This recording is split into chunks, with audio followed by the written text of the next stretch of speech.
மதுக்கடைகள், ஊடகங்களின் பொறுப்பற்ற செயல், சமூக அக்கறையில்லாத திரைப்படங்கள் ஆகியனவே தமிழ்நாட்டில் குற்றங்கள் அதிகரிப்பு, ஒழுக்க சிதைவு ஆகியவற்றுக்கு காரணம் என்று காந்திய மக்கள் இயக்க தலைவர் தமிழருவி மணியன் தெரிவித்துள்ளார். இந்த டாஸ்மாக் நண்பர்களே, அறம் சிதைந்து போனது எதனால்? ஒழுக்கம் அழிந்து போனது எதனால்? குடும்ப கட்டுமானம் தகர்ந்து போனது எதனால்? நம்முடைய மாண்புமிகு முதல்வர் அவர்கள் சொல்கிறார், ரம்மி விளையாட்டை இந்த ஆளுநர் தடுக்காததனால் 41 உயிர்களை பலியிட்டு விட்டோமே என்கிறார். நான் வருந்துகிறேன். ஒரு உயிர் போனாலும் அது வருத்தத்திற்குரியதுதான்.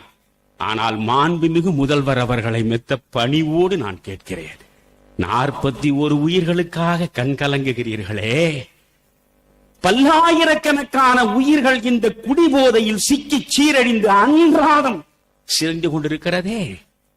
தமிழ்நாட்டின் எந்த கிராமத்திற்கும் நீங்கள் சென்றால் குடியினால் கணவனை இழந்த ஒரு விதவையை காணாமல் நீங்கள் வெளியே வர முடியாது. ஏன் இந்த டாஸ்மாக் நமக்கு அவசியம்? இவ்வளவு பாலியல் தவறுகள் நடப்பதற்கு யார் காரணம்?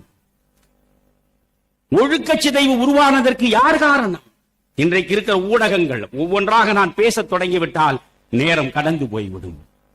ஊடக அறம் என்ற ஒன்று இருக்கிறதா உங்களுக்கு? ஏராளமாக விற்கக்கூடிய பத்திரிகைகள், அதன் நடுப்பக்கத்தை பிரித்தால் அரைகுறை ஆடையோடு மேலிருக்கும் மார்பு தெரிகிறார் போல் படம் போடுகிறான். அப்படி என்றால் இதை பார்க்கக்கூடிய ஒரு சின்னஞ்சிறு இளைஞன் என்ன நினைப்பான்? அவன் எப்படி புலனடக்கம் போற்றுவான்? காமச்சேற்றிலே தான் விழுவான். எப்படியாவது ஒரு சமுதாயத்தை சீரழித்து பணத்தை சேர்த்து நாம் பெரிய ஆளாக வேண்டும் என்று நினைத்தால் இது எங்கே போய் முடியும்? இங்கே இருக்கிற அரசியல்வாதி அப்படித்தான் இருக்கிறான். இங்கே நடத்தப்படுகிற ஊடகங்கள் அப்படித்தான் இருக்கின்றன. இங்கே எடுக்கப்படுகிற சினிமாக்கள் அப்படித்தான் இருக்கின்றன. எல்லா பக்கங்களிலும் திரும்பி பார்த்தால் ஒழுக்க சிதைவை உருவாக்கி கலாச்சாரத்தையே சீரழித்து சிதைத்து விட்டோமே. இதற்கெல்லாம் முடிவென்ன? இந்தியாவிலேயே அதிகமான சாலை விபத்துகள் நடக்கக்கூடிய இடம் எது? தமிழ்நாடு. சாலை விபத்துகள் அதிகமாக நடப்பதில் தமிழ்நாடு முதலிடம் பெறுகிறது. ஏன்? குடித்து விட்டு ஓட்டுகிறார்.